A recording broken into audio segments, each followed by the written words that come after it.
नमस्कार प्रिय विद्यार्थियों।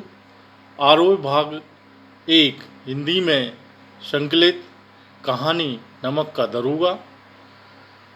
लेखक कहानीकार उपन्यासकार मुंशी प्रेमचंद जी, जो काफ़ी लोकप्रिय हैं। महान उपन्यासकार और कहानीकार मुंशी प्रेमचंद जी के संदर्भ में 31 जुलाई 2020 कल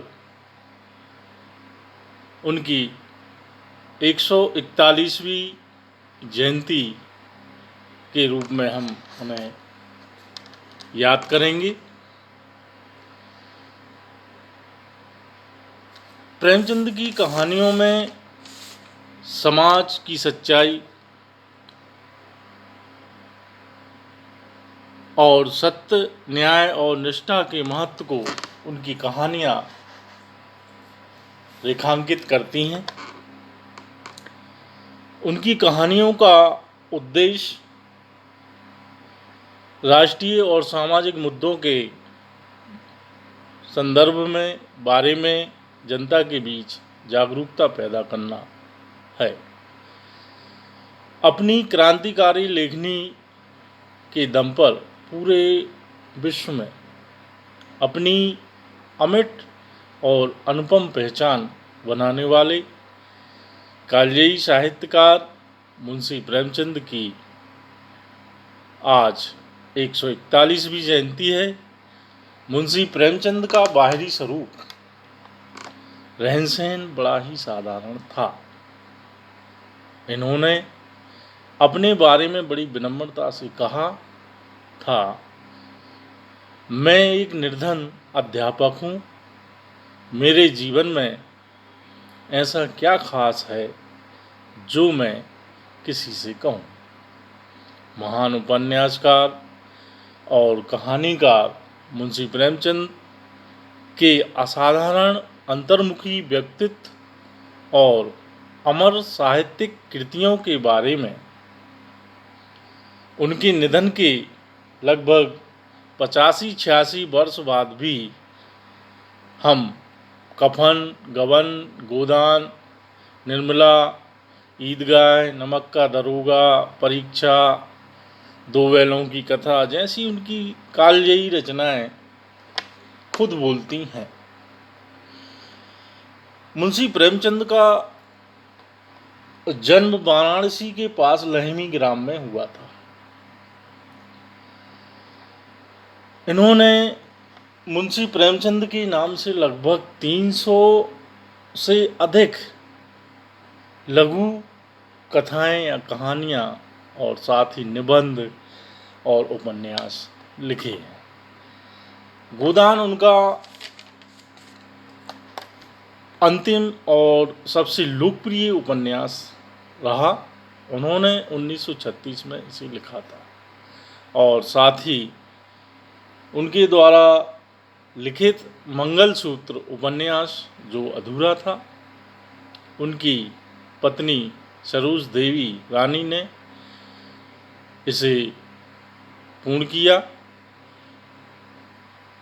प्रेमचंद की रचनाएं समाज में वास्तविकता का बिंब थीं, जो गरीबों और शहरी मध्य वर्ग की समस्याओं को बताती हैं। प्रेमचंद का धर्म के प्रति तर्कवादी दृष्टिकोण सभी रचनाओं में मिलता है। लेखक काफ़ी हद तक महात्मा गांधी जी से भी प्रभावित हैं। उन्होंने उस समय देश के सामने आने वाली कुछ प्रमुख समस्याओं को सभी के सामने रखा। प्रेमचंद जी कई वर्षों तक एक महात्मा गांधी के असहयोग आंदोलन में भी शामिल हुए थे। हालांकि नमक का दरोगा कहानी उनके द्वारा रचित लघु कथा है। प्रेमचंद आज भी उतने ही प्रासंगिक हैं जितने वे अपने समय में थे।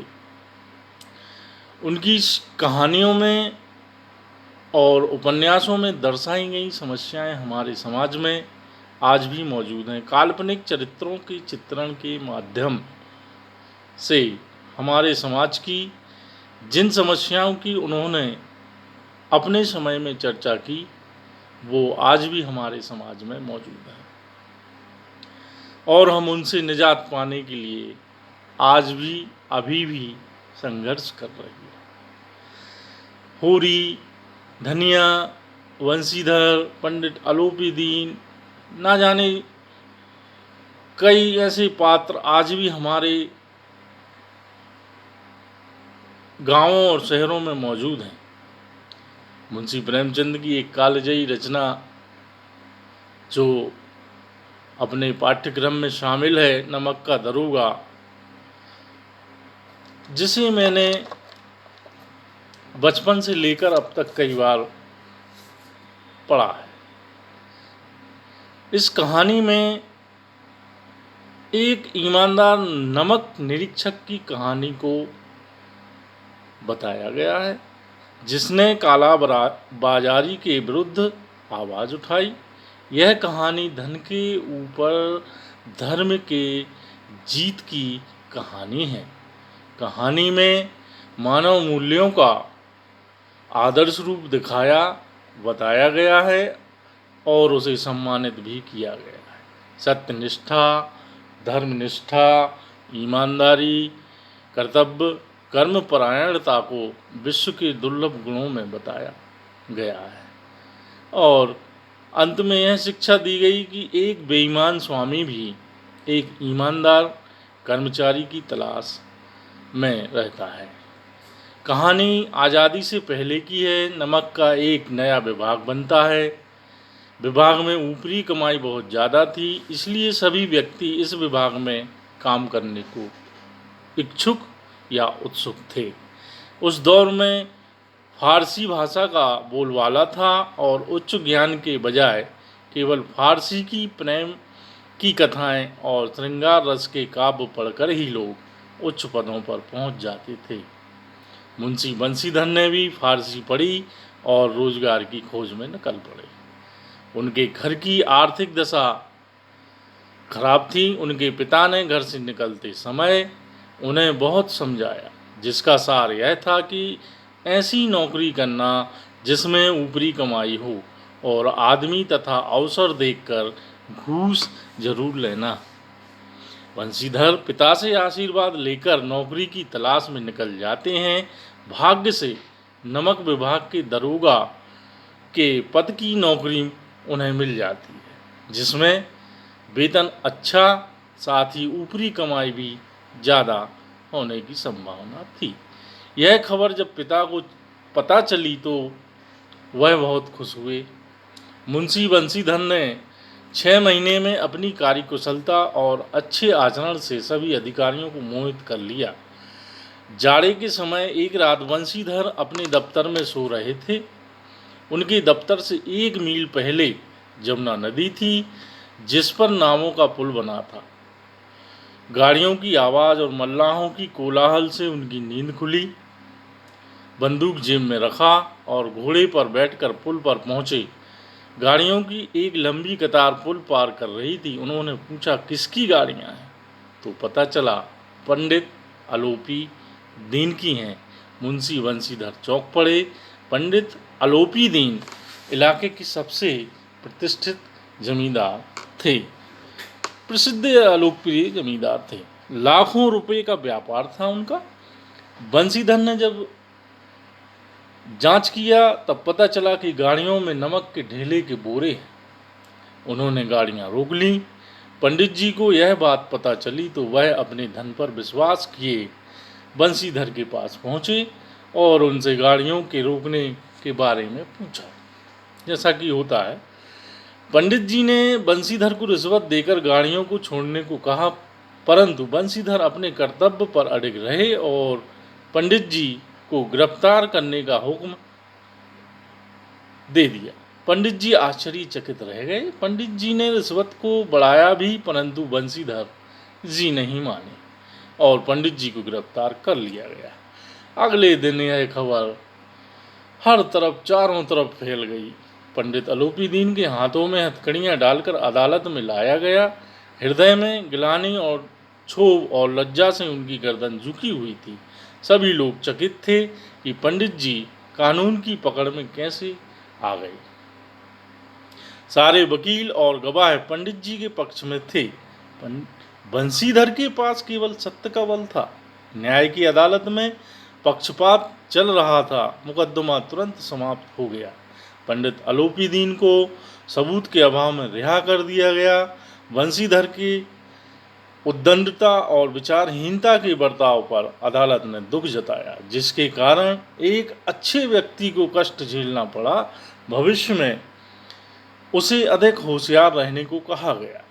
पंडित अलोपीदीन मुस्कुराते हुए बाहर निकले। रुपए बांटे गए। बंशीधर को व्यंग बाणों को सहना पड़ा। एक सप्ताह के अंदर कर्तव्य निष्ठा का दंड मिला और उन्हें नौकरी से हटा दिया गया।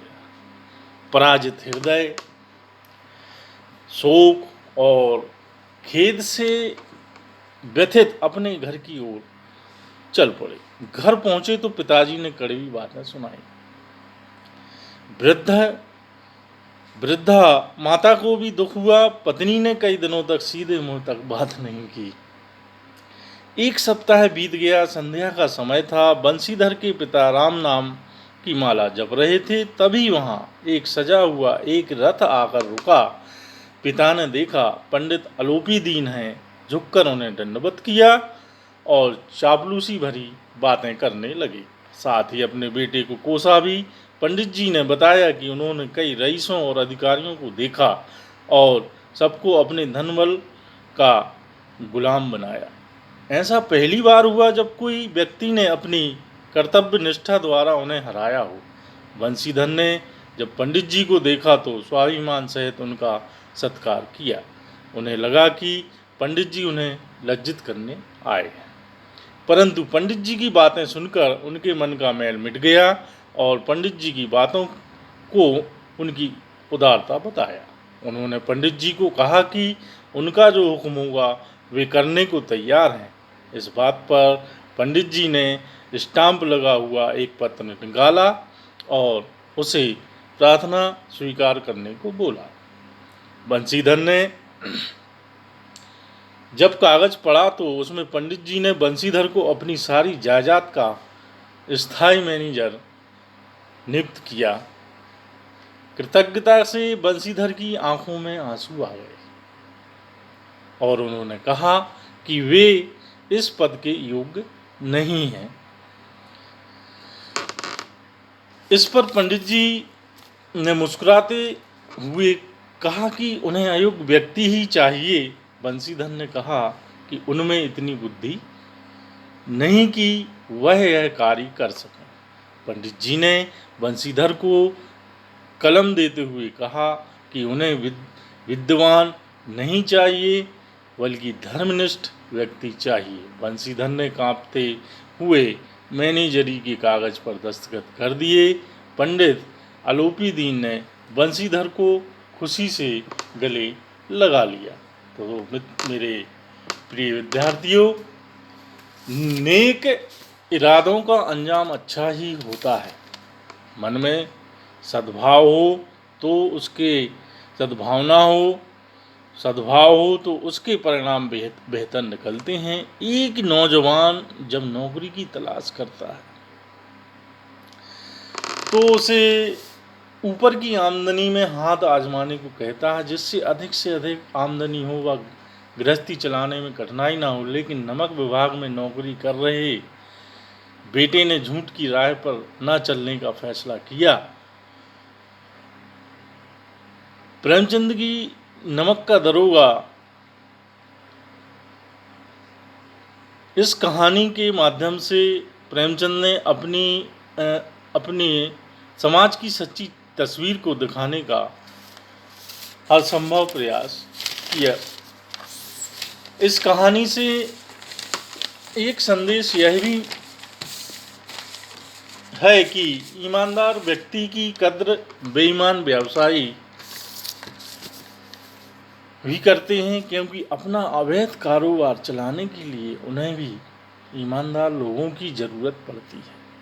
पंडित अलोपीदीन को भी शोषण और बेईमानी पर आधारित अपने काले कारोबार के लिए वंशीधर जैसे ही एक ईमानदार मैनेजर की ज़रूरत थी। आज के समाज की सच्चाई यही है कि ईमानदार लोग हमारी भ्रष्ट सामाजिक, राजनीतिक और प्रशासनिक व्यवस्था से थक हार कर अंत में मजबूरन या तो स्वयं ही बेईमान लोगों की शरण में चले जाते हैं, या फिर उन लोगों के द्वारा खरीद लिए जाते हैं, या फिर हमेशा अपनी पवित्र आत्मा की पुकार सुनने वाले ईमानदार लोग भ्रष्ट और बेईमान लोगों द्वारा हमेशा के लिए खत्म कर दिए जाते हैं। तो इस प्रकार हमने आज नमक का दरोगा कहानी का सारांश, कहानी का मूल उद्देश्य आपके सामने व्यक्त किया। धन्यवाद।